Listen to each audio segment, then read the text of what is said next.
In the beginning, there was ... chaos. Alright, get cozy. Close your eyes if you want. Let's go all the way back to the beginning of everything. And when I say beginning, I mean before mountains, before clouds, before cats or snacks or sandals. Way back when literally nothing existed. No stars, no sun, no TIKTOK. Just chaos. No, not the I spilled soup on my laptop kind of chaos. I mean actual chaos, like, with a capital C, a big swirling void of nothingness. No light, no sound, just emptiness. Still, dark, confusing, and very quiet. But from this big blob of nothing, stuff started to happen, because apparently, even nothing gets bored eventually. First comes Gaia. First up from the swirling nothing came Gaia, aka Mother Earth. Imagine a calm, warm presence, green and full of potential. Gaia was the land itself. Forests, valleys, beaches, hills, all that good earthy stuff. She was the first thing that could really be. She didn't just walk on the land. She was the land. Then came Tartarus, basically the super creepy basement of the universe, way down below everything. Like, if you dropped your phone there, it would take a whole year to fall to the bottom. Next came Eros, the spirit of love and attraction. He didn't look like Cupid yet, no wings or diaper, but he brought a kind of sparkle to the cosmos. He made stuff want to come together. Without Eros, everything just kind of floated apart and ghosted each other. Then came Nyx, night, and Erebus, darkness, floating out from chaos too. They were kind of like the edgy kids of the cosmos. Nyx was mysterious and dark. Erebus just kind of hung out being gloomy, but together, they helped balance things out. Gaia gets to Werno. Gaia wasn't just lying around being dirt. She got busy, all by herself. She gave birth to Uranus, the sky. He was massive and starry and blue, and basically became the cosmic ceiling to her earthly floor. They made kind of a weird couple, sky and land, but hey, it was early times. No one had a dating app. Together, Gaia and Uranus had a bunch of children, and let me tell you, these weren't your average babies. They had the Titans, big, strong, ancient beings with serious god energy. The Cyclopes, huge creatures with one giant eyeball in the middle of their face. The 100-handed ones, you guessed it, they had 100 hands each. And also 50 heads. Casual. Now here's where things get awkward. Uranus, it turns out, was not a great dad. He took one look at his weirder kids, especially the 100-handed ones, and said, nope. Then he stuffed them back into Gaia's womb. Yes, you heard that right. Back into the earth. Yikes. Gaia was not pleased. Imagine swallowing 3 screaming toddlers with 100 hands each. Not relaxing. Enter Kronos and a sharp surprise, so Gaia came up with a plan. She gathered her Titan kids and said, hey, your dad's being a bit of a tyrant. How about one of you helps me take him down? Most of the Titans awkwardly shuffled their feet and looked away. Yeah, sorry mom. Kinda busy, they muttered, but one of them stepped forward. Kronos. He was bold, clever, and had just enough teenage rebellion energy to say yes. Gaia gave him a sharp tool, a sickle, and told him to wait for the right moment. One night, as Uranus was stretching across the sky, probably not expecting anything, Kronos snuck up and, snip snip, did the unthinkable. Let's just say Uranus lost something very important to him. Something he would not be getting back. From that moment on, Uranus kind of floated away. Literally, he disappeared into the stars. Leaving the throne open, Kronos had won. He became the new ruler of the universe, the king of the Titans. Everything seemed chill. At first, cosmic leftover snow. Here's where things get weird again, because Greek mythology is basically 80% weird leftovers that grow into problems later. From Uranus's fallen parts that landed in the sea, something new was born.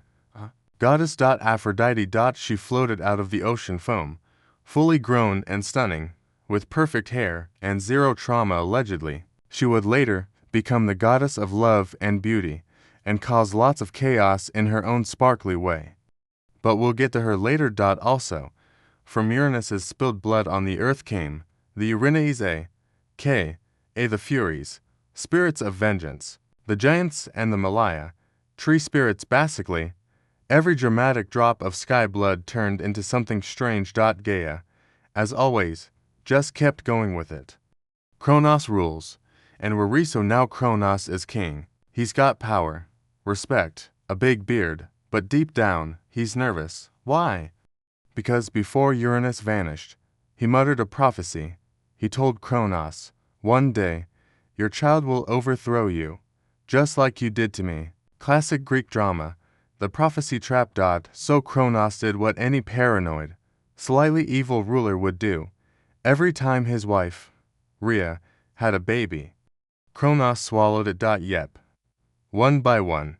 Hestia, Demeter, Hera, Hades, Poseidon got gulped down like cosmic vitamins. Rhea was devastated. She wanted to save at least one of her children. So, when baby number 6 came along, a little guy named Zeus, she pulled a trick. She wrapped a rock in a baby blanket and handed that to Kronos instead. He ate the rock, none the wiser. Meanwhile, little Zeus was whisked away to a secret cave on the island of Crete. There, he was raised in hiding, possibly by nymphs, possibly by a magical goat, depending on who you ask, but one thing was certain. This baby wasn't going to stay hidden forever. Coming up next, and that's where we'll pause. You've met Chaos, you've met Gaia, you've seen one sky dad overthrown and another paranoid dad eat 5 babies, and now, little Zeus is growing up in secret. The gods are being born. The drama is brewing. And next time, we'll dive into Titan family drama, with sibling rivalries, betrayal, and a very special drink that makes you throw up a lot. So rest easy.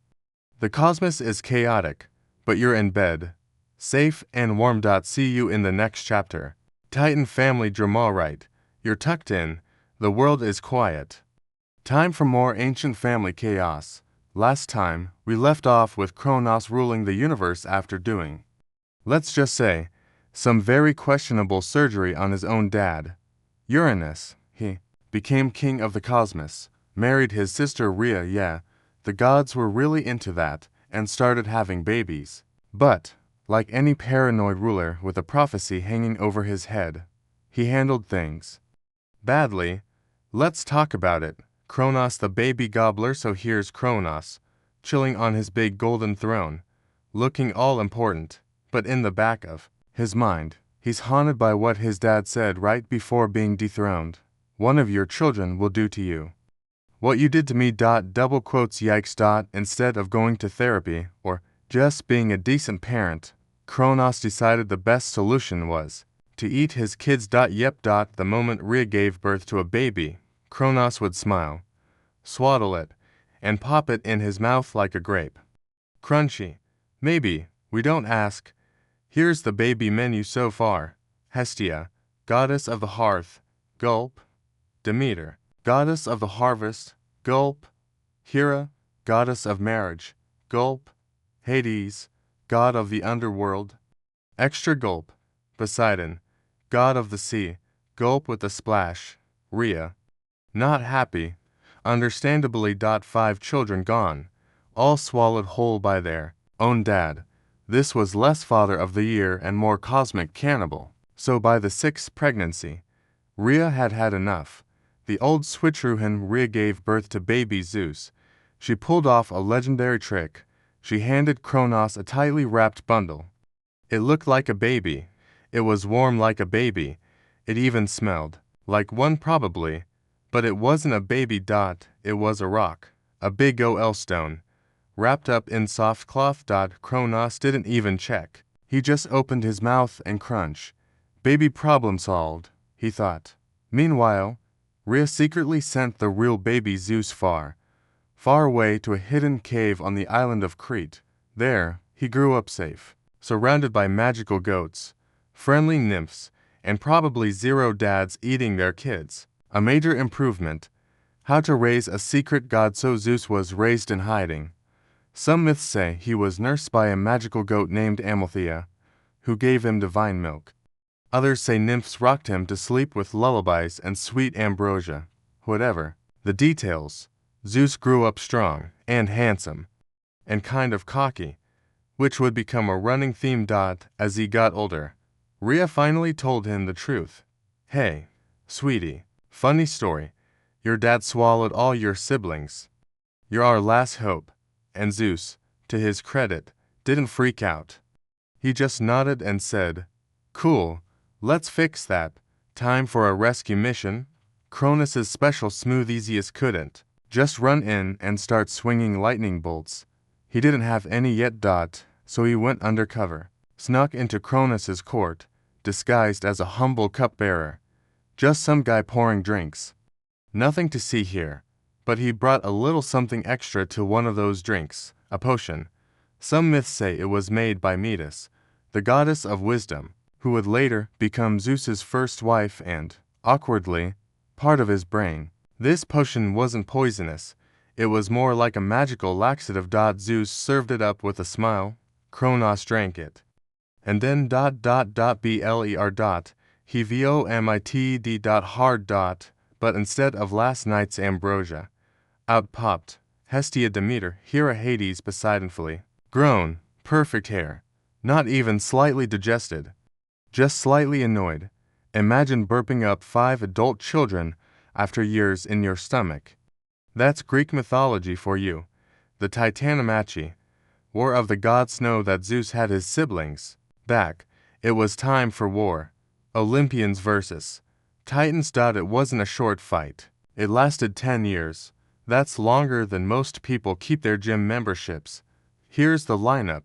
The Titans, Cronos as the boss, a bunch of his loyal siblings, like Iapetus, Hyperion, and Zeus. They had strength and age on their sedity. Olympians, Zeus and all his siblings, a ton of rage and fresh energy, plus a few secret weapons. But the Olympians needed help. So they went all the way down to Tartarus. Remember, that creepy underworld basement, and freed the Cyclopes and the 100-handed ones. The Cyclopes, grateful for the rescue, gave Zeus and his brothers some powerful gifts. Zeus got the lightning bolt, Poseidon got the trident, Hades got the helm of invisibility. The 100-handed ones, they just started chucking boulders like a cosmic dodgeball team on steroids. Boom, crash, victory. The battle shook the skies. Mountains cracked. Seas boiled. The earth trembled. Lightning streaked across the sky. Giant rocks flew. The whole thing was loud, wild, and definitely not bedtime friendly if you were there in person. But after 10 long years, the Olympians finally won. Cronos and the Titans were defeated, and their punishment, they were tossed into Tartarus, locked away, deep below the earth, guarded forever by the 100-handed ones. Justice. Well, mythological justice. Olympus rise with the Titans out of the way. Zeus took the throne. He became king of the gods, ruler of the skies, thrower of lightning bolts, and probably the most dramatic weatherman in history. He and his siblings set up their new home on Mount Olympus, a tall, cloudy mountain where the gods could chill, feast, and gossip about mortals. And the age of the Olympian gods officially began. A calm before the next storm. No, you'd think with the Titans gone, everything would be peaceful. How? Nope. The gods are just getting started. They've got love lives to mess up, mortals to meddle with, and a whole buffet of weird stories waiting to happen. But for now, things are quiet. Zeus is king. The world is reshaped. The sky hums with fresh lightning, and Olympus glows with divine power. You're lying in bed, warm and sleepy, imagining the gods tiptoeing around a golden palace in the clouds. Next time, we'll explore how Zeus and his siblings ruled, and how things immediately started going sideways. But for now, rest easy. The Titans are gone. The Olympians are home. The family drama, just getting started. Zeus versus Cronos, the Titan warrior.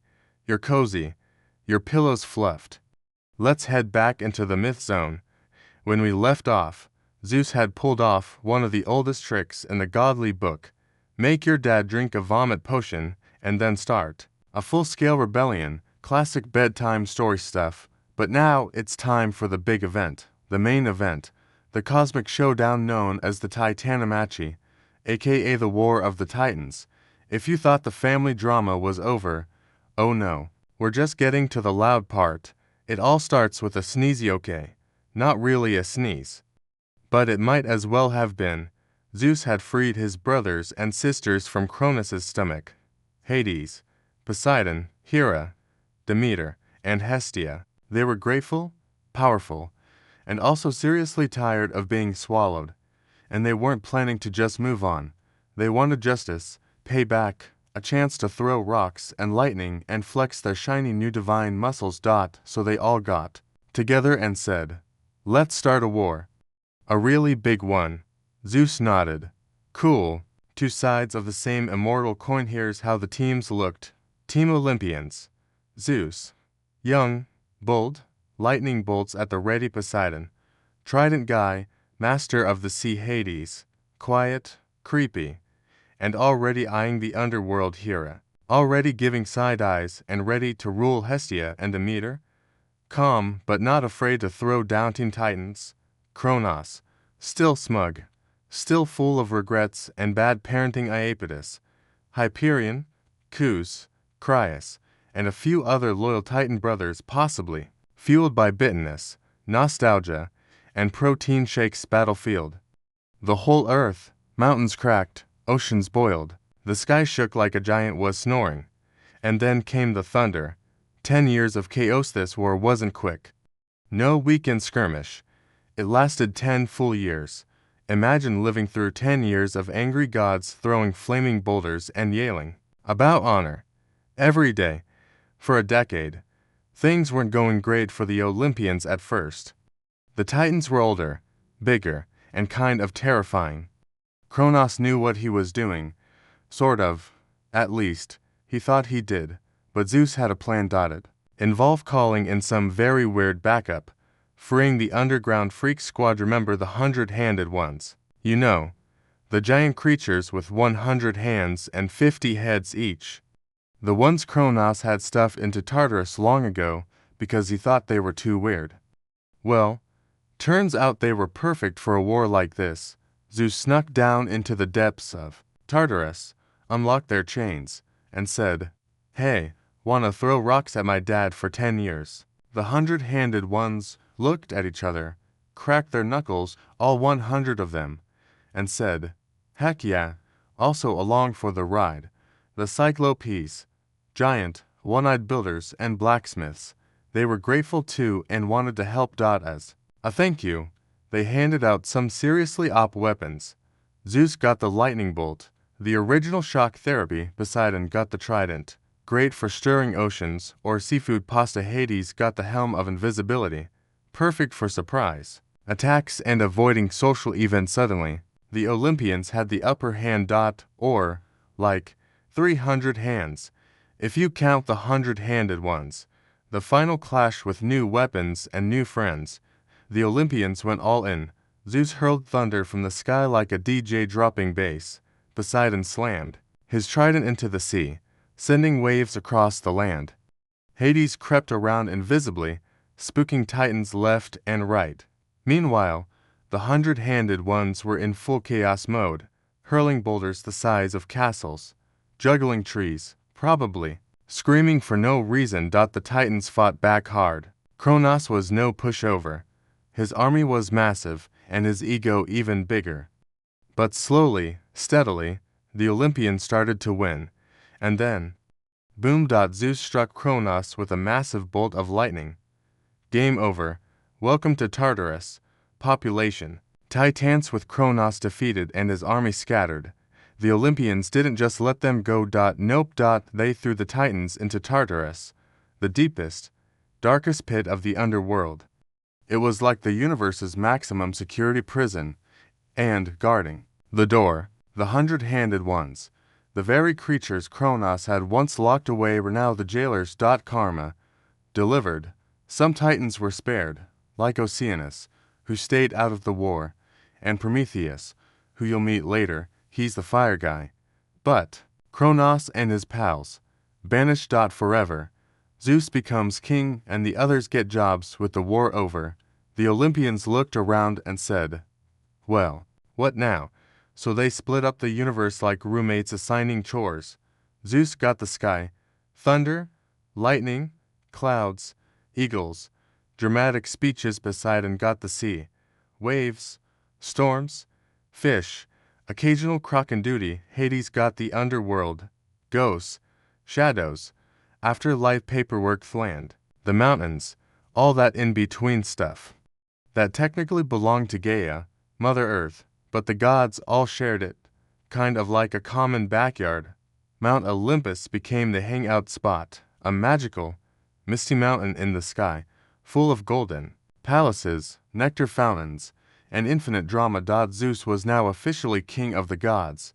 He was powerful, respected, maybe a little too into thunder. But for now, things were good. But wait.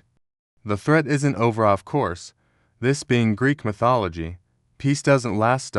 Because remember Gaia, Mother Earth. She was not thrilled about how her Titan children were treated. Sure, Kronos had been kind of awful, but he was still her son, and when the Olympians locked the Titans in Tartarus, Gaia got angry, real angry. So she gave birth to a monster, a huge monster, a creature so powerful, it made the Titans look like teacup poodles. But that, my sleepy friend, is a story for another chapter.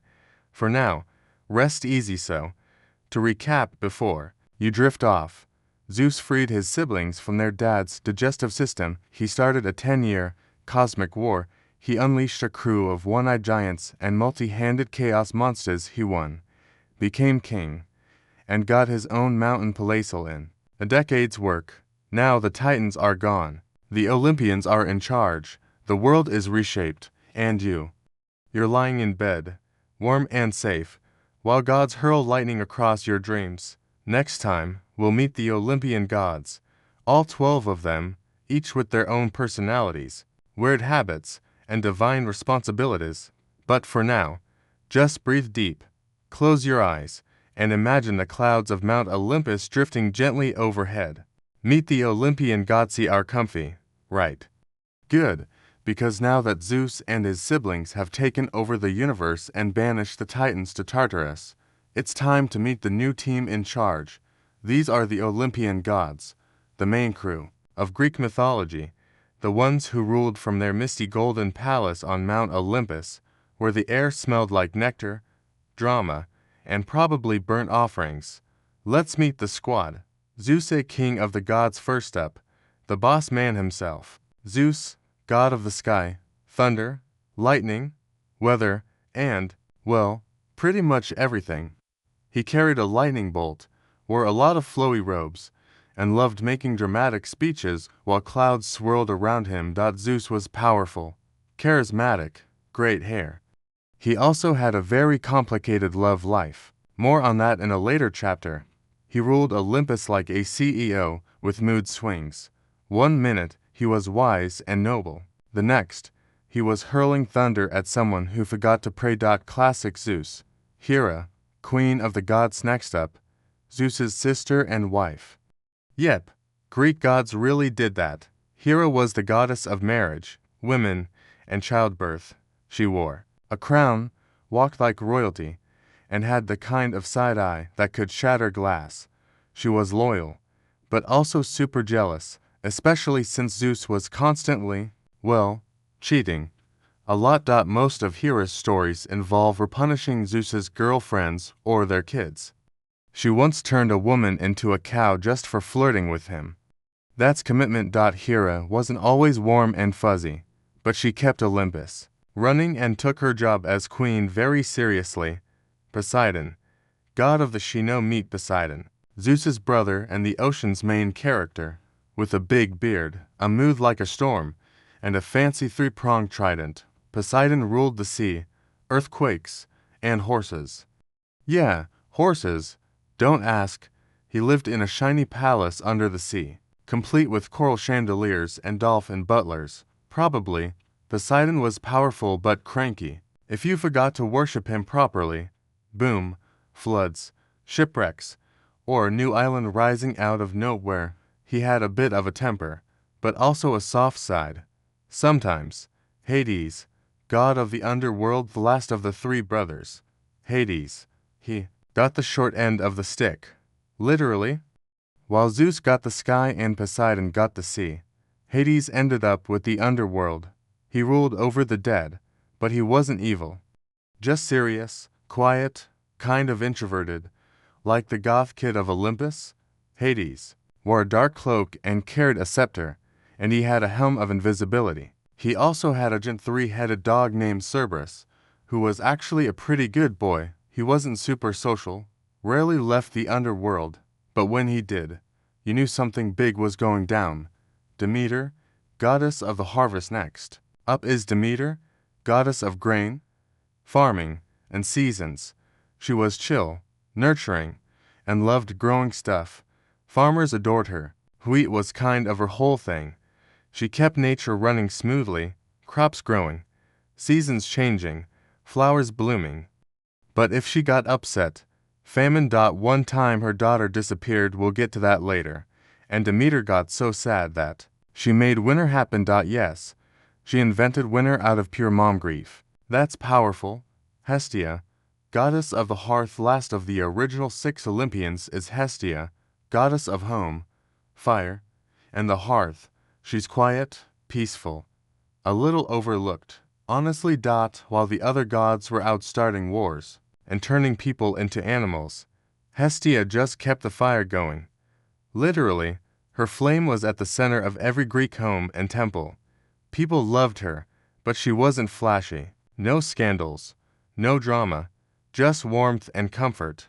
Eventually, she gave up her seat on Olympus to a newer god, but we'll talk about that later too. Athena, goddess of wisdom and war, but the smart kind, born fully grown and fully armored. From Zeus's forehead. Long story. Athena was the goddess of wisdom, strategy, and civilization. She carried a shield with Medusa's head on it, wore armor, but also helped invent weaving and built cities. A true multitasker. She was calm, cool, and way smarter than most of the other gods. If there were a group project on Olympus, she'd be the one doing all the work while Ares took credit. Athena stayed out of romantic drama.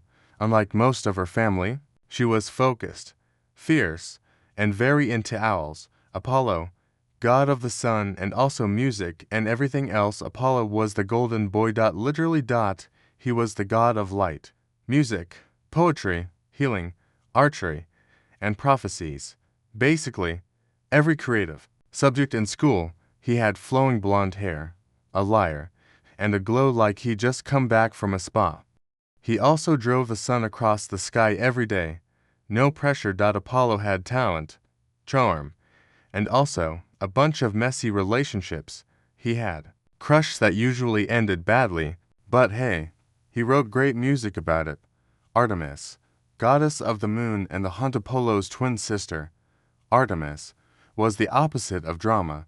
She was the goddess of wild animals, the hunt, the moon, and independence.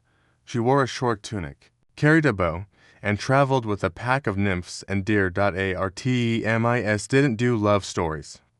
She asked Zeus to let her stay unmarried forever, and he said sure. So she ran around forests, protected wildlife, and scared away creeps. Don't mess with her. One guy peeked at her while she was bathing, and she turned him into a deer. Then his own dogs ate him. Yikes. Ares, god of war, but the dumb kind. Now here's Ares, the god of war, bloodshed, and chaos. He was loud, hot-headed, muscles over brains. He loved battle, but not strategy. That was more Athena's thing. Ares was more like, let's smash stuff and look cool doing it. The other gods didn't really respect him, but he was still useful when a fight broke out. And somehow, despite being kind of a disaster, he had a long on-again, off-again thing with Aphrodite, because of course he did. Aphrodite, goddess of love, and a lot of other stuff. Aphrodite was the goddess of love, beauty, desire, and general hotness. She was either born from sea foam after Uranus's situation, or from Zeus and a goddess named Dione. Depends who you ask. Aphrodite had that instant head-turning beauty. Flowers bloomed when she walked by, doves followed her around, but she wasn't just sweet and flirty. She could be vengeful. People who messed with her usually ended up in very awkward love triangles. She was married to Hephaestus, but had a long-running thing with Ares. Again, drama. Hephaestus, god of fire and forge. Last, but not least, Hephaestus, the god of fire, metalwork, and invention. He was the blacksmith of Olympus, built palaces, weapons, even robots. Yes, Greek robot myths exist. He walked with a limp. Some myths say Hera threw him off Olympus as a baby. Others say it was Zeus. Either way, he landed, grew up, and came back with tools. He was quiet, clever, and hardworking, married to Aphrodite, but honestly focused on building cool stuff to care about her soap opera life. Prometheus, and that time he stole fire. Let's rewind just a little bit. The Olympian gods are chilling on Mount Olympus, sipping nectar, arguing over who gets the best ambrosia. Meanwhile, humans down on Earth are kind of struggling. No fire, no warmth, no grilled meat, just cold nights, raw roots, and probably a lot of grumbling. And that's where our next hero steps in. His name, Prometheus. Prometheus the brainy Titano. Unlike the other Titans who got yeeted into Tartarus, Prometheus wasn't really part of Team Cronus. He was more like the nerdy cousin who always brought up ethics at family dinners. He was smart, clever, kind of sarcastic, and he had a soft spot for humans, even though the gods definitely didn't. While the Olympians were busy throwing lightning and turning into swans, Prometheus was down here thinking, maybe humans deserve a chance. So he started helping us out, taught people how to build, think, farm, and survive. And then he gave us the ultimate gift, fire, the forbidden snack. You see, the gods had fire. They used it for their torches, feasts, and divine BBQs. But humans, nope. Fire was divine property, strictly Olympus only. Basically, Zeus had locked it behind a cosmic do not touch sign. Prometheus was like, that's ridiculous. They need fire. So he did what any rebellious titan turned philosopher would do. He stole it. One version says he lit a torch from the sun. Another says he snuck into Hephaestus's forge and swiped a glowing ember, hiding it in a fennel stalk, like an ancient thermos. However he did it, Prometheus brought fire down to Earth. And humans lit their first campfires, cooked their first mammoths, made tools, pottery, and probably their first burnt toast. Zeus was not said no. Let's pause for a second. If there's one thing you should know about Zeus, it's that he hated being disobeyed, especially by titans, especially if it involved humans. So, when Zeus found out that Prometheus had handed out fire like free samples at a market, oh boy, he was furious. Thunder crackled. Storm clouds gathered. Somewhere, a poor sheep exploded from pure divine rage. But Zeus didn't just zap Prometheus on the spot. No, that would have been too easy. He wanted to make an example out of him, and so came the punishment.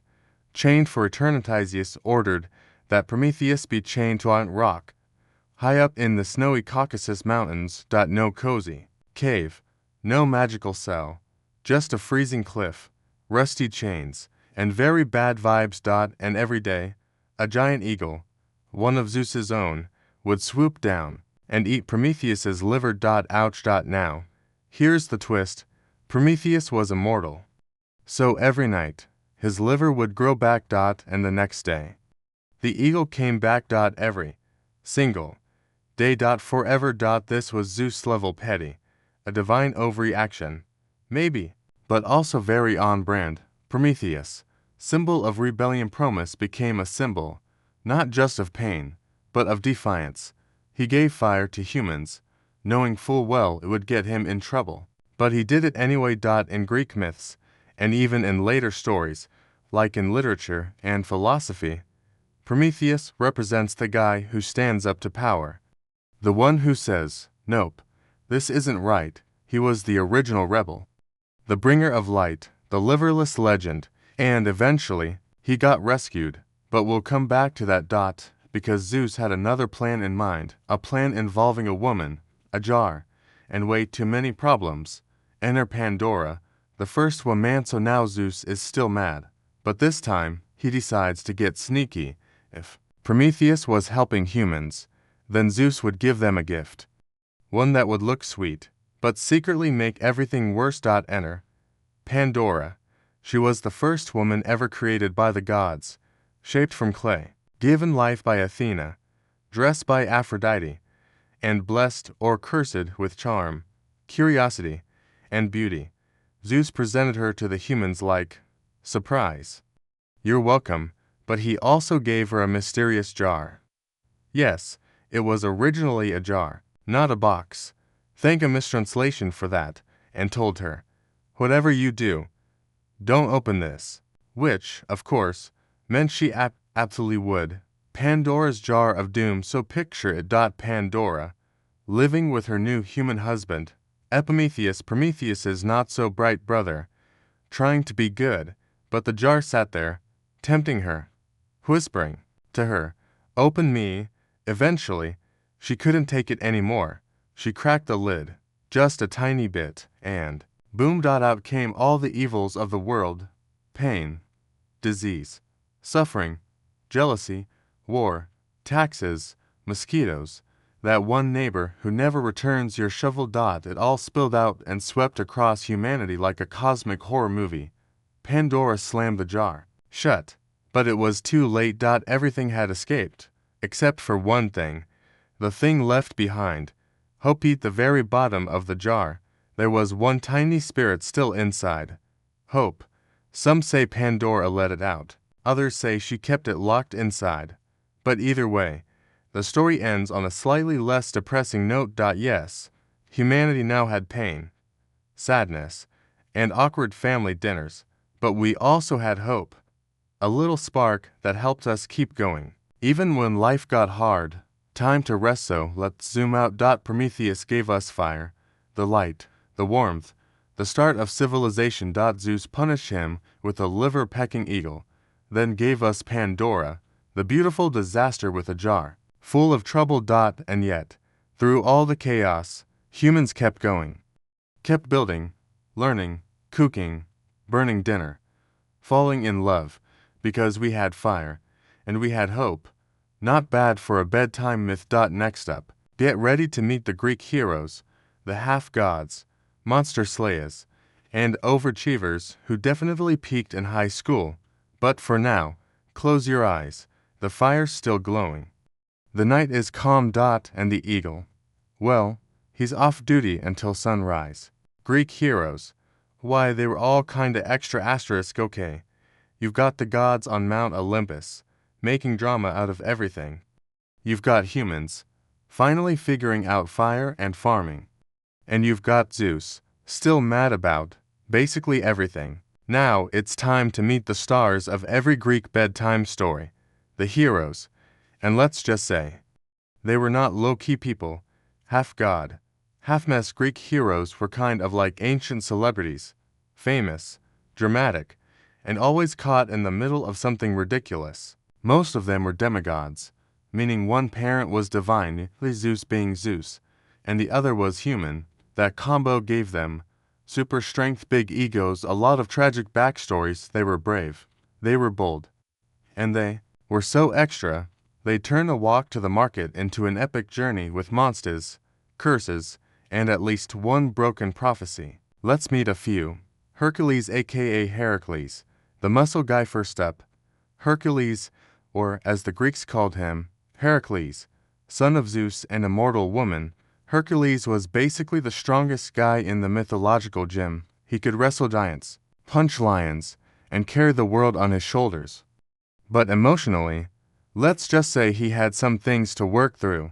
When he was a baby, Hera, Zeus's wife, tried to kill him by sending snakes to his crib.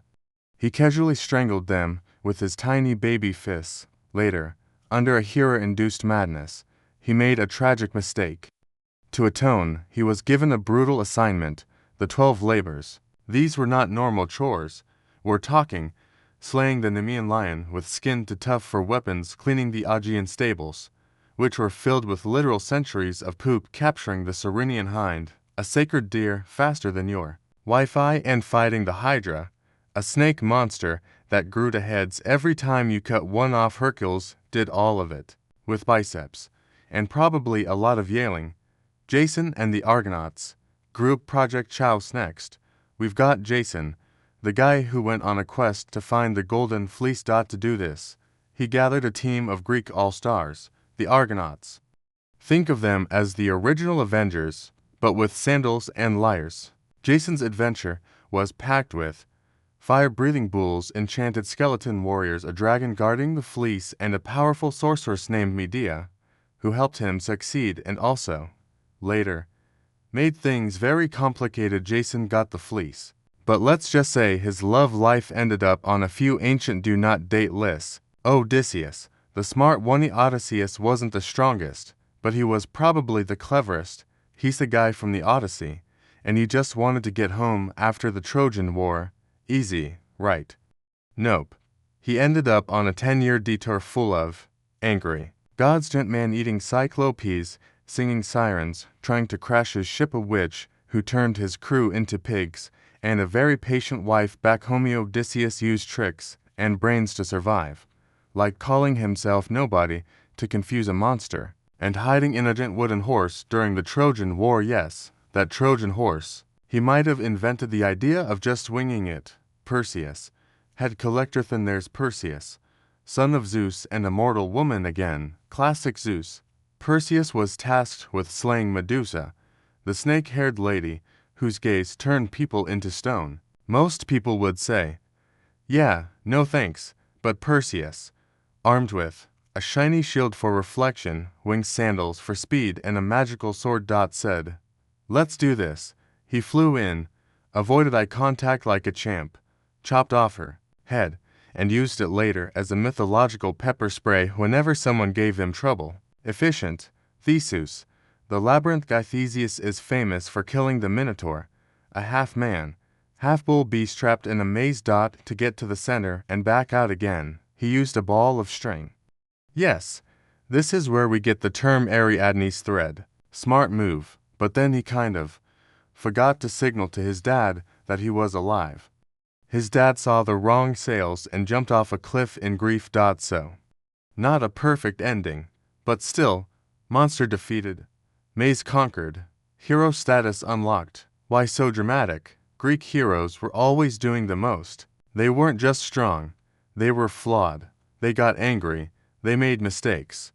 Sometimes they caused more problems than they solved, but that's what made them interesting. They were humanish, stuck between two worlds, not quite gods, not quite mortals, and honestly, that's what makes their stories so memorable. They were messy, loud, heroic, tragic, and a little relatable, except maybe for the snake hair and lion punching. Close your eyes. Heroso, what have we learned? If you were a Greek hero, you probably had a famous parent, were given an impossible task, fought monsters, made some emotional decisions, and ended up as a constellation or a cautionary tale. That's just how it went. But tonight, you don't have to slay any hydras. No labors. No epic voyages. Just your cozy bed, a soft pillow, and maybe a tiny flicker of that heroic spirit, because deep down, we're all a little extra sometimes. Monsters, gorgons, and things that definitely weren't cuddly. So, you've heard of the gods. You've met the heroes. Now, let's talk about the monsters. Because in Greek mythology, things got weird. Like, what is that and why does it have 7 heads? Kind of weird. These weren't your basic spooky shadows or bedtime ghost stories. These were full-on nightmare creatures made from leftover parts of other creatures, stitched together by the gods, nature, or just pure chaos. ready to meet them. Let's turn on the nightlight and dive in. Medusa and her soul sisters. Let's start with the Gorgons. 3 terrifying sisters with snakes for hair and a stare that could turn you into stone. The most famous one, Medusa. She wasn't always a monster. In some versions, she was a beautiful woman who got cursed by Athena after a very complicated and not at all fair situation with Poseidon. Suddenly, boom, snake head, glowing eyes, and a forever alone vibe. People who looked at her turned into stone statues, which made dating difficult. She lived in isolation until Perseus showed up, armed with a shiny shield and zero chill, and cut off her head without ever looking directly at her. Fun fact, even after her head was chopped off, it still worked. Perseus used it as a kind of ancient magical weapon. Terrifying, yes, but also weirdly efficient. The Hydra, one head to head. Oh. Next up, the Lernaean Hydra. This was basically a big swamp serpent with many heads, and every time you cut one off, 2 more grew back. Hercules had to fight it as part of his 12 labors. He eventually figured out that you had to burn the neck stumps after slicing, so no more heads could grow back. It was like fighting a copy machine from hell, one that hisses. The Chimera, fire-breathing disaster. Picture this, a lion, but it also has the head of a goat growing out of its back. Oh, and it breathes fire. Also, it has a snake for a tail. That's the Chimera, one of the ultimate mashup monsters in Greek mythology. It didn't just attack people, it terrified entire villages. How did they defeat it? With a hero named Bellerophon, who flew in on a winged horse, yes, Pegasus, and stabbed the Chimera from the air. If you're keeping track, that's a flying horse, a monster with 3 animal parts, and a hero doing aerial stabs. Basically, a Greek action movie. The Cyclops, one eye, big problem. Cyclopes were giant, one-eyed creatures, big, grumpy, and not exactly great at hospitality. In the Odyssey, Odysseus and his men get stuck in the cave of a Cyclops named Polyphemus, who traps them and starts eating them for dinner. Odysseus, being clever, gets him drunk, tells him his name is Nobody, and then stabs his single eye. When the Cyclops screams in pain and the other Cyclopes ask who's hurting him, he yells, "Nobody is attacking me." So they do nothing, which is genius, and also slightly rude. Cerberus. The goodest bad boy say hello to Cerberus, the 3-headed dog who guarded the gates of the underworld. His job, make sure the dead stayed dead. Cerberus was loyal, terrifying, and probably very hard to bathe. 3 heads, 3 sets of teeth. No thanks. Hercules had to bring him back from the underworld as his final labor, which he did, without hurting him. Honestly, for a multi-headed hellhound, Cerberus was kind of adorable. In a please don't eat my soul kind of way. The Harpies, screeching sky gremlin Sharpies, were half-bird, half-woman creatures that flew through the sky, screaming like a broken alarm clock. They didn't kill people, they just stole food, made messes, and shrieked a lot. They show up in stories as living chaos machines, especially when the gods wanted to punish someone in a deeply annoying way, like the ancient version of having seagulls constantly steal your fries. Scylla and Charybdis, ocean nightmare fuel. Greek heroes didn't just face land monsters, the seas were full of horror, too. Scylla was a giant sea monster with 6 heads who lived on one side of a narrow strait, on the other side. Charybdis, a whirlpool that swallowed ships whole. If you tried to avoid one, you'd hit the other, sail between them, and you might lose your ship, or a few friends, but at least you tried. This is where the phrase between Scylla and Charybdis comes from, aka a no-win situation, like choosing between a dentist appointment and tax season. Centaurs, party animals. Literal ascenders were half-human, half-horse creatures. They were wild, rowdy, and often caused drama at weddings. Seriously, they got into a massive fight at a wedding feast once, which became legendary. Not all of them were bad, though. Chiron, for example, was wise and calm and taught heroes like Achilles and Hercules. Basically, he was the teacher horse dad they didn't know they needed. Why so many monsters? So, why did the Greeks come up with so many strange creatures? A few reasons. To explain natural disasters like whirlpools equals Charybdis, to add drama to heroic tales, and to remind people that the world was wild and unpredictable. Greek myths weren't about safe, happy endings. They were about surviving chaos, learning lessons, and not looking Medusa in the eye.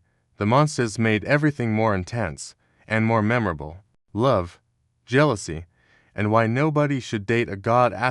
Greek mythology, what in just swords, monsters, and dramatic thunderstorms. It was also about love. Messy, chaotic. Oh no, not again kind of love. But before you picture sweet romance and candlelit dinners by Mount Olympus, remember, these were gods. And when gods fall in love or us get interested, things usually spiral into chaos faster than you can say bad idea. So, tonight, let's snuggle under the blanket and talk about what happens when divine hearts get involved. Spoiler, it's never simple. Zeus, king of the gods, king of the red flags. Let's get this out of the way. Zeus was not exactly a model husband. He was married to Hera, queen of the gods. She was powerful, elegant, and not someone you wanted to make angry. But Zeus, he couldn't help himself. He had a long list of affairs with goddesses, mortals, nymphs, and sometimes people who didn't even want to be involved. He shapeshifted into animals, clouds, and even golden rain just to sneak into someone's life? Yes, golden rain. Don't ask. And every time he did this, Hera found out, and every time, she got furious. But here's the twist, she usually punished the woman, not Zeus. Unfair. Absolutely, but that's mythology for you. Hera, the queen of jealousy and creative revenge. Let's talk about Hera for a moment. She had every right to be mad. Her husband was out there shape-shifting into bulls and seducing everyone in sight. But instead of throwing lightning bolts at Zeus, which, honestly, might have helped, she turned her rage toward the poor souls caught in his wake. Take Io, for example. Zeus turned her into a cow to hide her from Hera. Did that work? Nope. Hera was like, cool cow, I'll just keep her forever and have a giant monster guard her.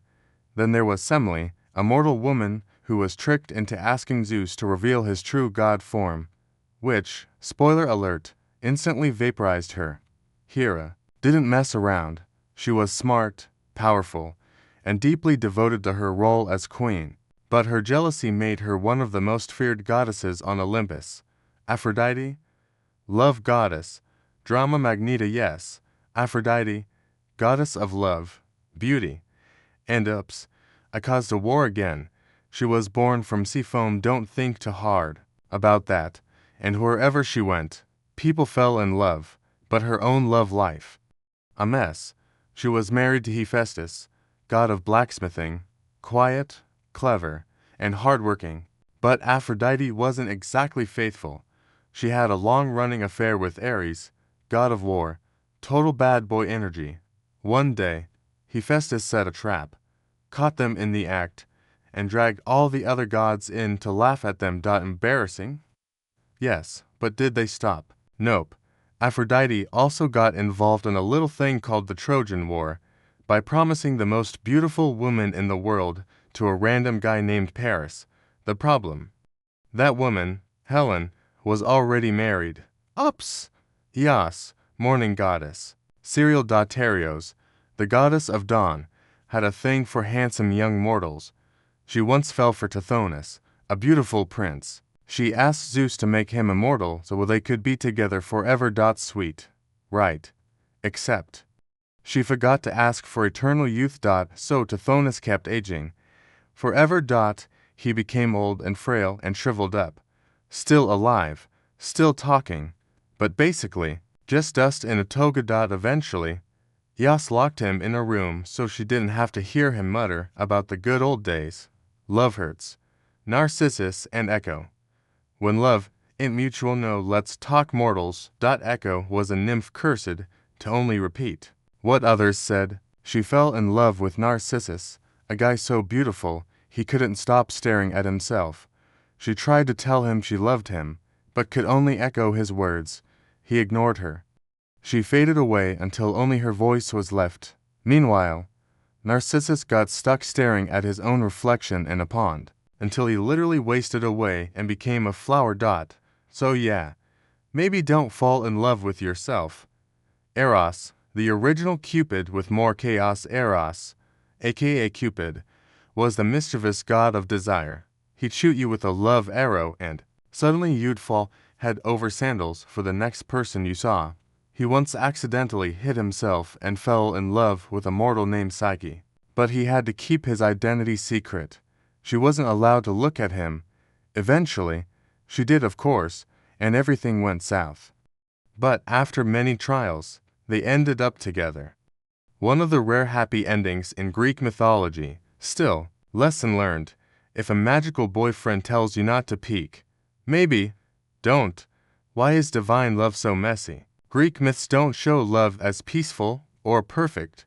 Instead, it's wild, jealous, mysterious, and usually ends in someone turning into a tree, a bird, or a flower. Gods fell in love quickly, sometimes out of boredom, sometimes out of obsession, and sometimes just to cause chaos. But mortals, they usually paid the price, whether it was being turned into cows, cursed to wander, or trapped in endless longing. Dating a god was not recommended.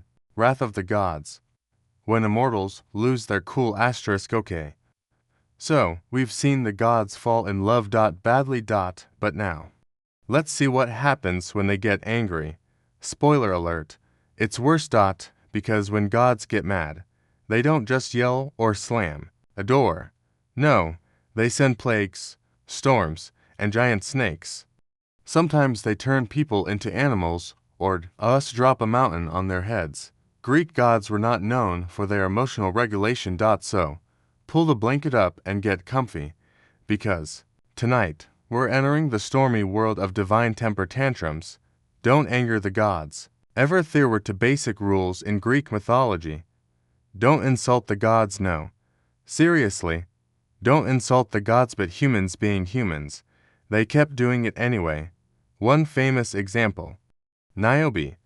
She bragged about having more kids than the goddess. Leto, mother of Apollo and Artemis. Look at me. So many children. Leto only has 2. Bad move. Apollo and Artemis promptly slaughtered all her children. Just, boom, gone. Niobe fled to the mountains, cried nonstop, and eventually turned into a rock. Moral. Modesty is your friend. Zeus doesn't do second chances. Zeus gets angry. It's like getting struck by lightning. Literally. Take Salmoneus, a king who thought he could impersonate Zeus. He rode around with fake thunder and fire to impress people. Zeus was like, cute trick. Then he actually struck him with lightning and destroyed his whole city. Then there's Sisyphus, who cheated death not once, but twice. Zeus had enough. He sent him to the underworld and cursed him to push a boulder uphill forever, only for it to roll back down every single time. Talk about an eternal gym membership. Poseidon, the salty one. Poseidon, god of the sea, was not someone you wanted to annoy, especially if you lived near water. Once, a king named Laomedon promised to pay Poseidon for helping build the walls of Troy. Then refused to pay. Poseidon flooded the land and sent a sea monster. Casual revenge. Another time, Odysseus from the Odyssey blinded Poseidon's Cyclops' son, Polyphemus. Poseidon's response. He made sure Odysseus got lost at sea for 10 years, facing storms, shipwrecks, and man-eating creatures. Petty. Yes. Effective. Also yes. Hephaestus. Don't call him ugly. Hephaestus wasn't your classic Greek god. He was disabled, limped, and got made fun of a lot. Even Hera, his own mom, rejected him when he was born and threw him off Mount Olympus. Yikes. But Hephaestus got the last laugh. He built a golden throne that trapped Hera when she sat on it. The other gods had to beg him to let her go. He also made weapons, armor, and inventions no one else could rival. Anger level, quiet, calculating, and surrounded by fire and metal. Basically the god version of our remember that. Athena, brainy but brutal Athena was the goddess of wisdom, strategy, and don't mess with me energy. She helped heroes like Odysseus and Perseus. But if you insulted her, that was it. Just ask Arachne, a mortal woman who bragged that she could weave better than Athena. Athena challenged her to a contest. Arachne actually won, but made the mistake of weaving images that mocked the gods. So Athena turned her into a spider. Now she weaves forever. So next time you see a spider in the corner of your room, that's probably Arachne, still on deadline. Hera, angry. Always. Hera didn't need much of a reason to be mad. Her husband Zeus kept cheating, and while she often took it out on his lovers, she also had a few epic moments of divine wrath. She once sent a storm to drown Hercules, her least favorite stepchild. When that didn't work, she made his life as miserable as possible, including driving him temporarily insane, which led to him accidentally. Well, let's just say, he did something tragic. Even after death, Hera kept up the grudge. That's some long-term fury right there. Dionysus. Fun, until he snaps. Dionysus, the god of wine and partying, seems like a chill guy, but he had a dark side. A king named Pentheus didn't believe Dionysus was a real god and banned all his wine-fueled rituals. Dionysus didn't take it well. He tricked Pentheus into spying on a group of frenzied worshippers who mistook him for a wild animal and tore him apart. So yeah, don't crash Dionysus's party unless you want to end up in several pieces. Why are the gods so touchy? Greek gods didn't handle criticism well. They were powerful, proud, a little okay. Very dramatici, demanded respect. And if you didn't show it, you might get turned into a flower, or be stuck pushing a boulder for eternity, or become a cow. And the worst part, they didn't always explain the rules. Mortals often had no idea what they did wrong until it was way too late. Heroes and demigods. When regular folks join the chaos.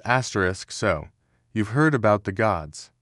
They're powerful, dramatic, and really into turning people into trees. But what about the humans? In Greek mythology, there's a special group of mortals who get caught in the middle of all that divine drama. They're called heroes, and many of them are also demigods, meaning they've got one divine parent and one regular human parent. Imagine having Zeus as your dad. Now imagine trying to go to school with that hanging over you. Tonight, we're meeting the half-mortal, all messy heroes of ancient Greece, people who wrestled lions, sailed with talking trees, and accidentally started wars. Get comfy. This is going to get heroic and slightly unhinged. First things first, what is a hero? In modern times, a hero might rescue kittens or wear a cape. In Greek mythology, a hero had at least one divine parent, did something brave, foolish, or both, was loved by the gods until they weren't, died in a wildly tragic way. Basically, you couldn't just live a chill life and still be a hero. You had to fight monsters, go on quests, or take on a prophecy you didn't ask for. Heracles, the OG strong guy, you probably know him by his Roman name, Hercules. But in Greece, he was Heracles, and he was basically the poster child for hero. With issues, son of Zeus and a mortal woman named Alcmene, Heracles had super strength, major rage problems, and a stepmom who hated him. Looking at you, Hera. She tried to kill him with snakes when he was still a baby. He just crushed them in his crib. Later, after being driven mad by Hera again, Heracles did something terrible and had to atone for it by completing the famous 12 labors: slay the Nemean lion, impenetrable skin, clean the Augean stables filled with decades of poop, capture the Erymanthian boar, angry pig. Very fast and more wild tasks like stealing golden apples and wrestling a 3-headed dog. Basically, Heracles was ancient Greece's action hero. With a tragic twist, Jason and the Argonauts. Wasn't a demigod, but he was still a hero, and very much in over his head. He assembled a team of Greece's best heroes, including Heracles, to sail on the ship Argo and find the Golden Fleece. Their ship could talk, by the way, because Greek myths are just like that. Jason faced fire-breathing bulls, giant monsters, and worst of all, relationship problems. He fell in love with a powerful sorceress named Medea, who helped him win the fleece, then later got revenge on him in the most dramatic way possible. Long story short, don't ghost Medea. Perseus, head of the class. Perseus was another son of Zeus, and you've definitely heard of his big moment, his main claim to fame. He cut off Medusa's head. Medusa was a gorgon. One look at her, and you turned to stone. So Perseus had to use a shiny shield as a mirror, sneak up behind her, and do some careful decapitation. He also rescued a princess named Andromeda from a sea monster, using Medusa's head like a stone-knifing flashlight. And unlike most Greek heroes, Perseus actually had a pretty decent ending. No tragic madness, no cursed afterlife. He just chilled, a rare win. Theseus, the maze runner. Theseus is best known for defeating the Minotaur, a half-man, half-bull monster that lived in a creepy underground maze called the Labyrinth. With the help of a string and a princess named Ariadne, he found his way through the maze, killed the beast, and sailed away victorious. Except he accidentally forgot to change the sails on his ship from black to white, the signal that he was still alive. His father saw the black sails and thought he was dead, so he jumped off a cliff. Yep, classic Greek ending.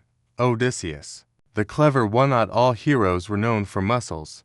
Odysseus was more of a brains over brawn type. He helped win the Trojan War with the idea of the Trojan horse, a sneaky gift full of Greek soldiers. But his real claim to fame, the Odyssey, his 10-year journey home from the war.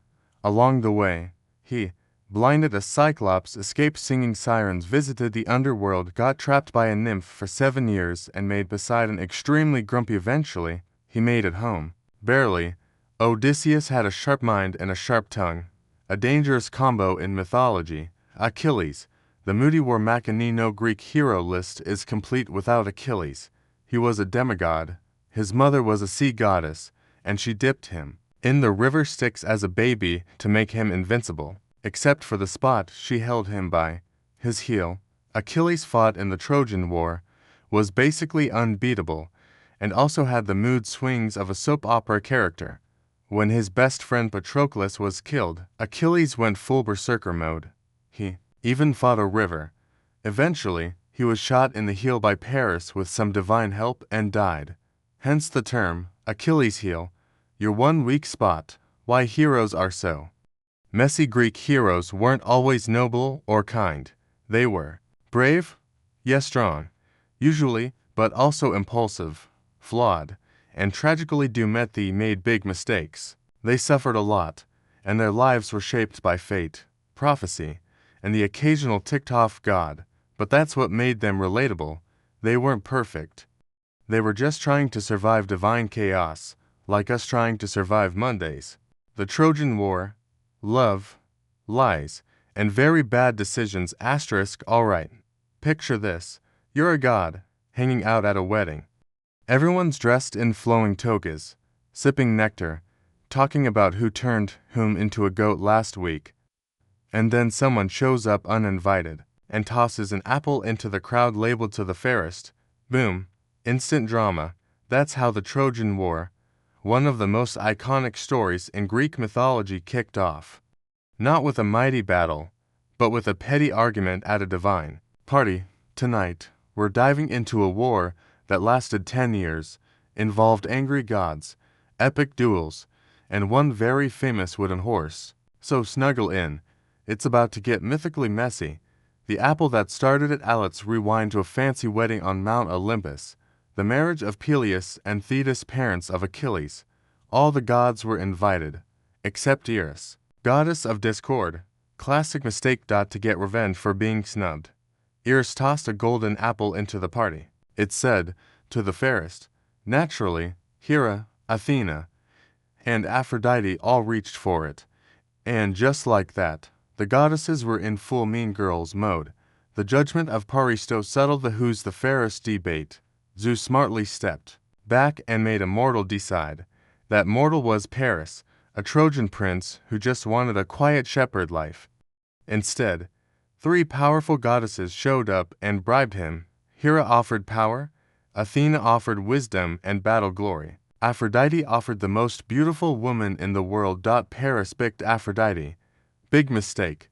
That beautiful woman, Helen, of Sparta, who was very much already married to Menelaus, the king of the Spartans, the face that launched 1,000 ships with Aphrodite's help. Paris went to Sparta, met Helen, and basically ran off with her. Or, B, she went willingly. Depends on the version. Either way, Menelaus was not thrilled. So he called his brother Agamemnon and said, "We're going to war." The Greeks assembled a giant army, including Odysseus, Achilles, Ajax, and other big names, and set sail for Troy. 10 years, one city, and a whole lot of drama. The players on the battlefielders. A quick rundown of the big names. Greek side, Agamemnon, commander of the Greek army. Also kind of a jerk, Achilles, best warrior ever. Also very dramatic, Odysseus, clever, strategist, always has a plan. Ajax, giant warrior with big muscles and not so big patience. Trojan side, Priam, king of Troy, tired dad energy.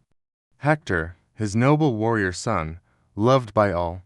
Paris, the pretty boy prince who caused all this. Aeneas, future founder of Rome, but more on that later. And of course, the gods took sides. Athena, Hera, and Poseidon backed the Greeks because they were mad about that apple.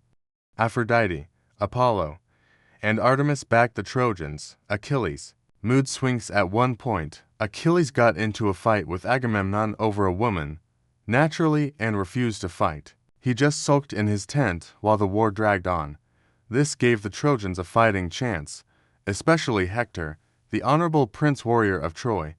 But when Achilles' best friend Patroclus put on his armor and got killed by Hector, that was it. Achilles snapped. He rejoined the battle, went full rage mode, and killed Hector in a brutal duel. Then, just to make a point, he dragged Hector's body around behind his chariot. Even the gods were like, too far, man. The horse that ended it after nearly 10 years of back and forth fighting. Odysseus came up with one last idea. Big, weird idea. The Greeks built a giant wooden horse, hid soldiers inside, and pretended to sail away. The Trojans, thinking they'd won, pulled the horse into their city as a trophy. That night, while everyone partied, the Greek soldiers crept out, opened the gates, and sacked Troy. That was the end of the war, but not the end of the suffering. Fallout and Aphrodite didn't survive the war. He was killed by Paris, with an arrow guided by Apollo to his one weak spot, the heel. Ajax went mad and died. Agamemnon got murdered after returning home. Odysseus. He spent 10 more years trying to get back, and poor Troy. It was burned to the ground, survivors scattered. The once great city became a cautionary tale about hubris, fate, and trusting wooden animals.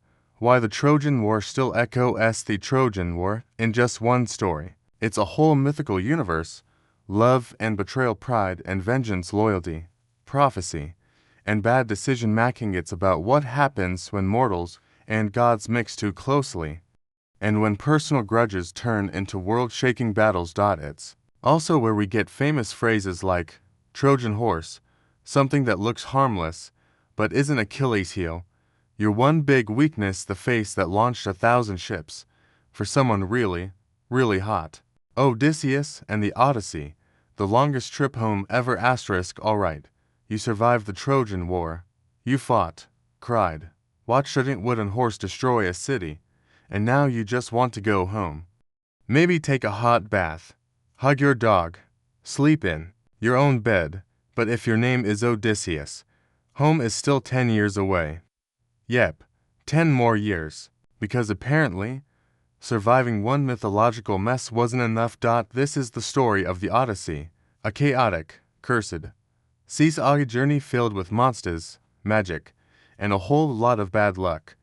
And somehow, it's still one of the most famous travel stories ever told. Meet Odysseus. Who is this guy? Odysseus was the king of Ithaca, a small island. He was smart, like, really smart. He was the brains behind the Trojan horse trick, and he always had a clever solution up his sleeve. But brains aren't everything when the gods are feeling cranky. Especially when you tick off Poseidon, the god of the sea. Spoiler, that's exactly what Odysseus did, getting lost again and again. So Odysseus set sail from Troy, ready to head home. Should have been a simple trip. It was not. His journey turns into a 10-year odyssey. Yep, that's where the word comes from. Thanks to angry gods, hungry monsters, singing bird women, and his own questionable decisions. Let's go step by step through the madness. The Lotus Eater. Early in the trip, Odysseus and his crew land on an island full of people who eat a magical flower called the lotus. Sounds peaceful, right? Except the lotus makes you forget everything, including your home, your family, even your name. Odysseus had to drag his stone sailors back onto the boat. No one remembers anything, but they've definitely got the munchies. Polyphemus. The Cyclops. Next up, a cave full of cheese. Yay. Except the cave belongs to Polyphemus, a giant cyclops who eats humans like snacks. Odysseus gets trapped in the cave with his crew. So what does he do? He gets the cyclops drunk, tells him his name is nobody, and then stabs his eye out while he's passed out. When Polyphemus yells for help, he's screaming, "Nobody hurt me." So none of the other cyclopes come running. Smart move, but bad idea to brag about it afterward. As Odysseus sails away, he yells, "By the way, my name's Odysseus," which is how Poseidon. Polyphemus' dad finds out who to curse. Bag of wine. No. Seriously, at one point, Odysseus visits Aeolus, the god of the wines. Aeolus gives him a magic bag with all the wines inside, except for the west wind, which will blow them home. They're almost there. Ithaca is in sight, and then Odysseus' crew, thinking the bag is full of gold, opens it. Instant hurricane. Back to square one. Never underestimate the power of curious sailors and poor communication. Cannibals and sorceress. Next up, a visit to the Laestrygonians, who turn out to be gent cannibals. They eat half the crew. Then, a detour to Circe's island, where the sorceress turns men into pigs. Actual pigs. Oink oink. Odysseus resists her magic with help from Hermes, convinces her to change everyone back, and then stays with her for a year. Just, hanging out, resting. Classic Odysseus move. Underworld vibes. After Circe, Odysseus has to take a little detour to the underworld. There, he meets the ghost of Tiresias, a prophet who gives him warnings. The ghost of his mom, who died of sadness while he was gone. A bunch of fallen heroes, including Achilles. Let's just say it's not the most cheerful stop on the trip, but it does give him the info he needs to keep going. The sirens. Next. The sirens. Beautiful bird women who sing so sweetly that sailors crash their ships trying to reach them. Odysseus wants to hear their song, so he plugs his crew's ears with wax and ties himself to the mast. He listens, he screams, he begs to be let loose, but he survives. And now he can say he's heard the sirens and live to tell the tale, because bragging rights are everything.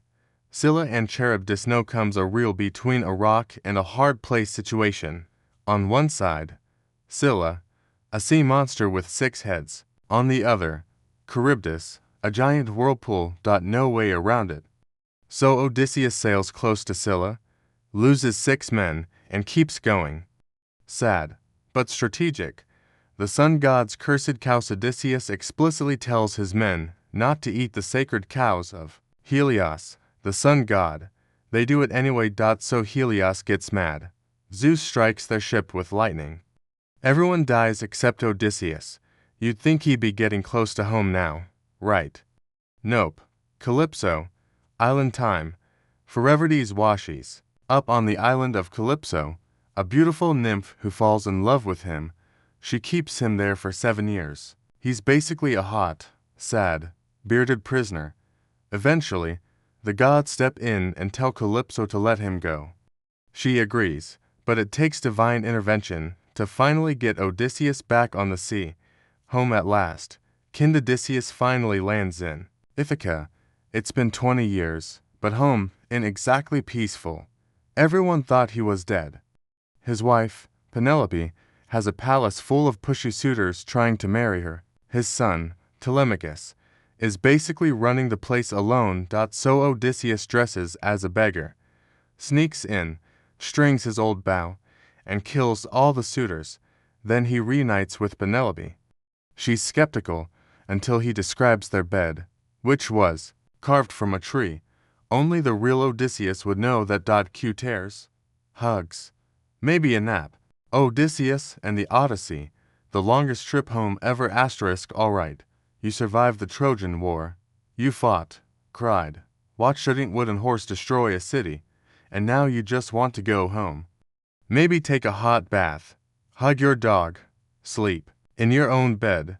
But if your name is Odysseus, home is still 10 years away. Yep, 10 more years, because apparently, surviving one mythological mess wasn't enough. This is the story of the Odyssey, a chaotic, cursed, sea saga journey filled with monsters, magic, and a whole lot of bad luck. And somehow, it's still one of the most famous travel stories ever told. Meet Odysseus. So, who is this guy? Odysseus was the king of Ithaca, a small island. He was smart, like, really smart. He was the brains behind the Trojan horse trick, and he always had a clever solution up his sleeve. But brains aren't everything when the gods are feeling cranky, especially when you tick off Poseidon, the god of the sea.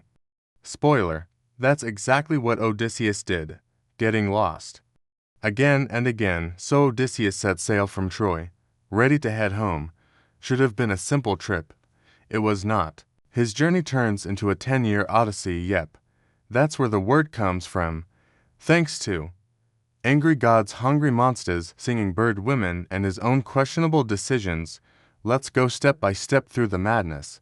The Lotus Eaters. Early in the trip, Odysseus and his crew land on an island full of people who eat a magical flower called the lotus. Sounds peaceful, right? Except the lotus makes you forget everything, including your home, your family, even your name. Odysseus had to drag his stone sailors back onto the boat. No one remembers anything, but they've definitely got the munchies. Polyphemus the Cyclops next up. A cave full of cheese. Yay.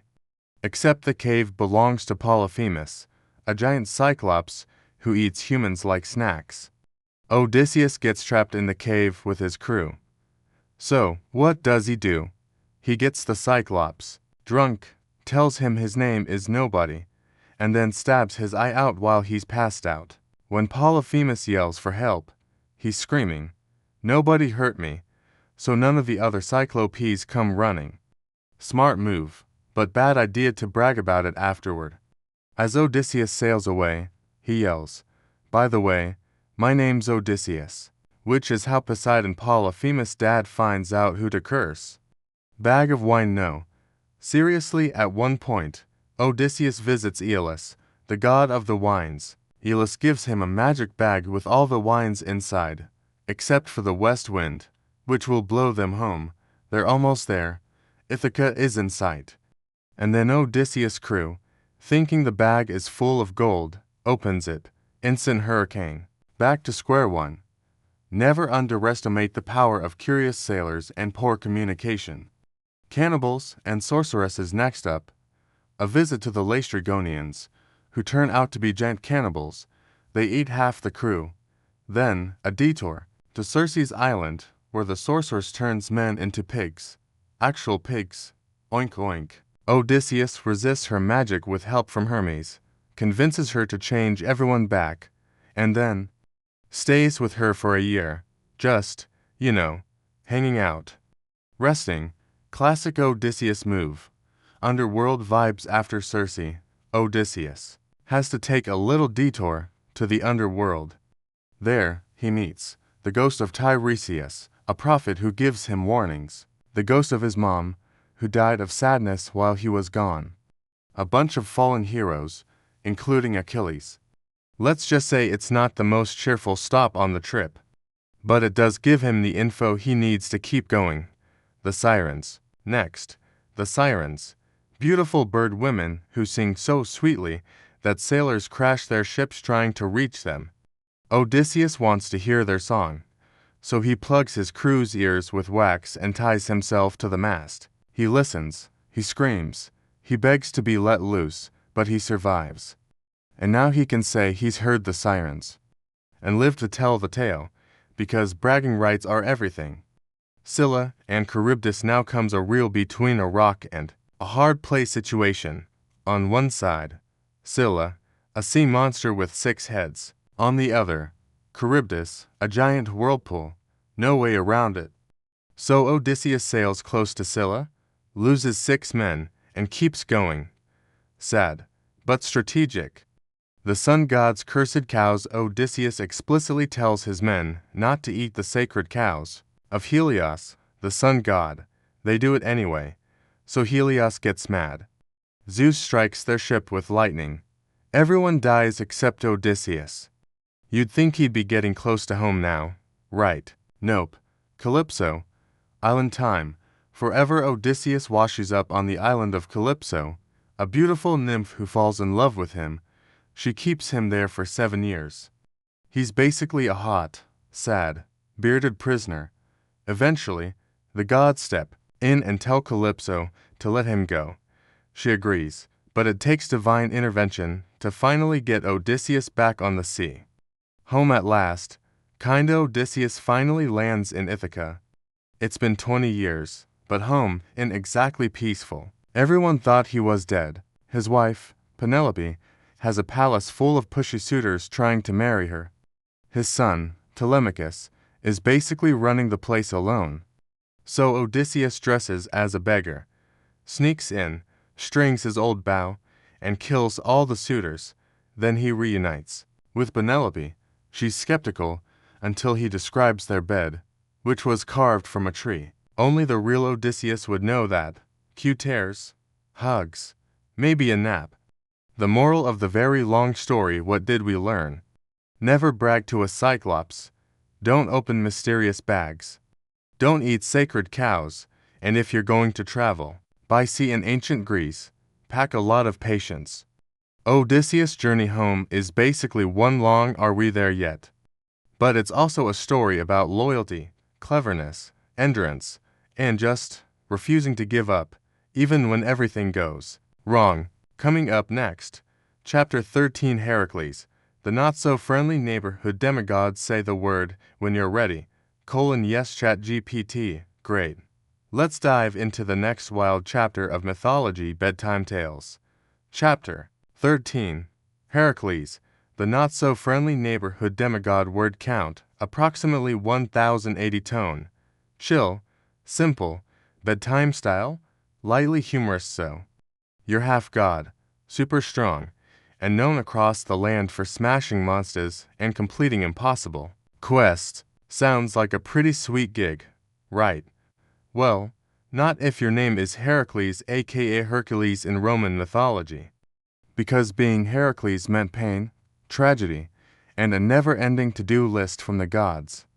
This guy basically lived in an ancient Greek version of a really tough video game, one full of giant lions, snake monsters, and a lot of dirty stables. Let's tuck in and explore the chaotic, heroic, and kind of heartbreaking life of Heracles.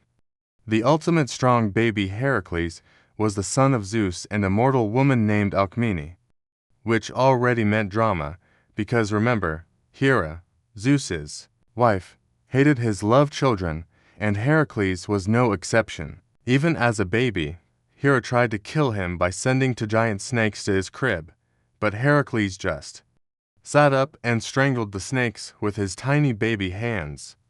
Yeah, that kind of set the tone for the rest of his life. A tragic start. As Heracles grew up, he became stronger than anyone, He could wrestle lions, throw boulders, and basically punch his way out of any problem. But strength couldn't save him from the gods' cruelty. One day, Hera drove him mad. Actually mad. In his madness, Heracles killed his wife and children. It was horrible. When he came to his senses and realized what he'd done, he was destroyed with guilt. To atone, the gods told him, complete 12 labors. If he could survive those, maybe he could find peace. The 12 labors begin all right. Here we go. The most famous part of Heracles' story. Let's run through his 12 super fun and definitely not deadly tasks. 1. The Nemean lion-gent lion couldn't be stabbed or sliced. Heracles choked it to death with his bare hands and then wore its indestructible skin as a cape. Because why not? 2.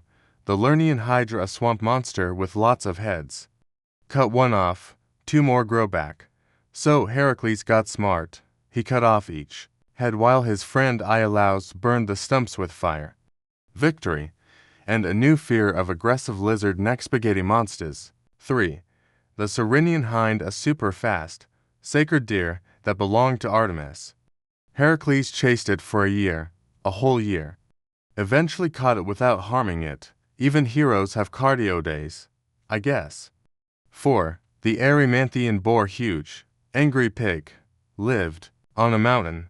Heracles wrestled it, tied it up, and carried it back, like a weird, squealing gym bag. 5. The Augean stables, thousands of cows. No one had cleaned the stables in decades. Heracles. He redirected a river to wash it all out in one go. Honestly, this might have been his most genius moment. 6. The Stymphaleian birds, killer birds with metal feathers.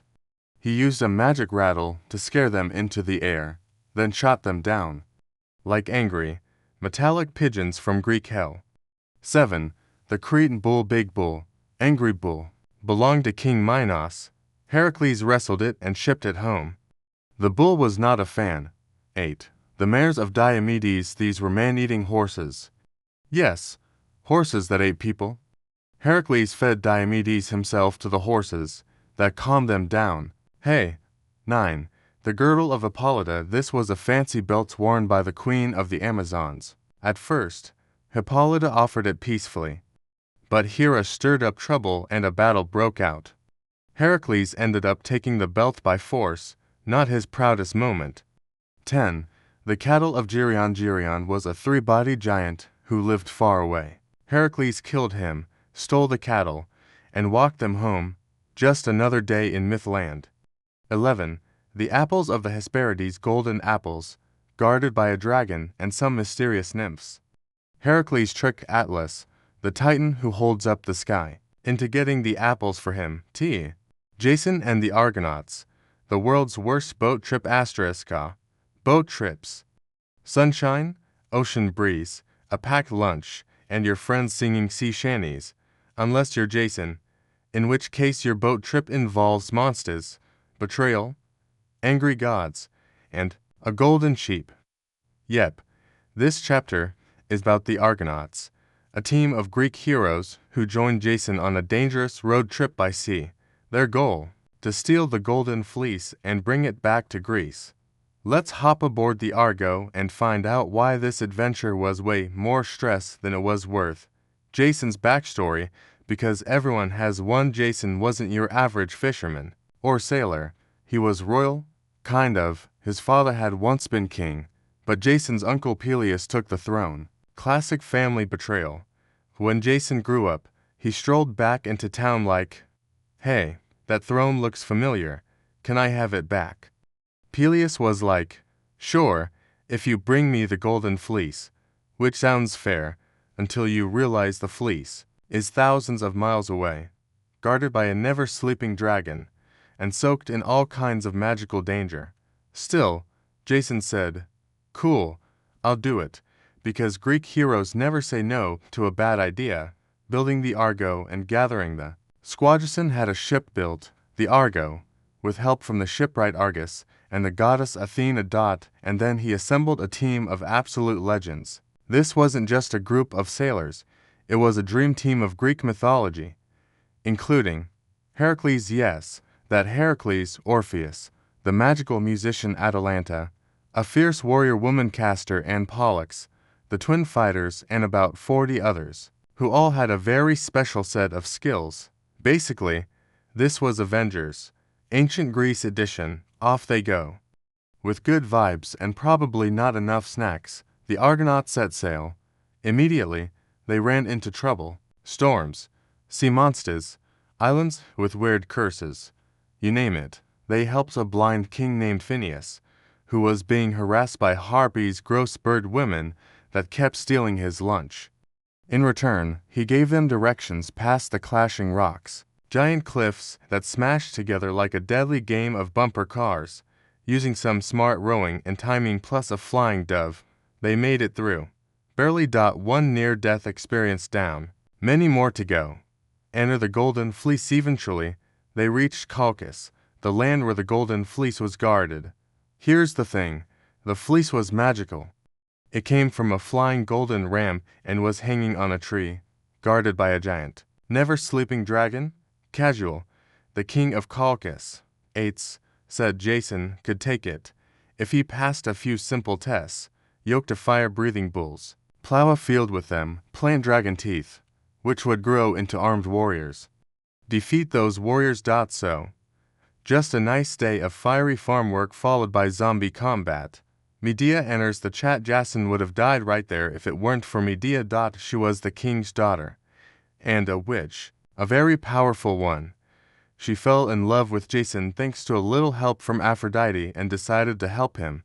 She gave him magic potions, advice, and a serious advantage. With her help, he survived the fire bulls, outsmarted the warriors, and finally, put the dragon to sleep so he could grab the fleece. Boom. Mission accomplished. But now they had a new problem, escape time. Stealing the fleece really ticked off King Ets. So Jason and Medea had to flee fast. And this part, it gets dark. To slow down her father, Medea killed her own brother, chopped him into pieces, and threw them into the sea. The king had to stop and collect them, which gave the Argonauts time to escape. Yeah, ancient Greek love stories weren't exactly romantic comedies. More problems on the way home. You'd think that once they had the fleece, the trip back would be chill. Nope. They wandered all over the place, including getting lost in the desert, dealing with sirens trying to sing them to death. Luckily, Orpheus played louder music, visiting Circe, who had to purify them for all the blood on their hands, almost being crushed by Scylla and Charybdis sea monsters. Of course, it was like every GPS on Earth was broken, and the ocean had a personal grudge. Finally home. Sort of. When Jason finally got back to Greece, he expected Peleus to honor his promise, but surprise, Peleus refused. So Medea stepped in again and tricked Peleus's daughters into accidentally killing him, thinking they were making him young. Again, they weren't. Even for ancient standards, this was a bit much. Jason and Medea were forced to flee again. They ended up in Corinth, where things got worse. Jason cheated on Medea with a princess, and Medea took horrific revenge, which we'll talk about in the next chapter. Spoiler, it doesn't end well. Medea, love, revenge, and chaos in Corinth. So, remember how Jason and Medea went through that whole steal the Golden Fleece adventure together? She saved his life like 6 different times, helped him cheat death, gave up her family, her home, and literally everything for this man. And how did Jason repay her? He cheated on her. Yep, after all that, Jason decided to dump Medea and marry a princess in Corinth, a younger, shinier model, the daughter of King Creon. Not a great move, especially when your ex is a powerful sorceress with a history of turning people into ash. Let's find out what happened next. Spoiler alert, it's a little intense. Welcome to Corinth, land of bad decisions. Jason and Medea moved to Corinth, hoping for a fresh start. But soon, Jason got greedy.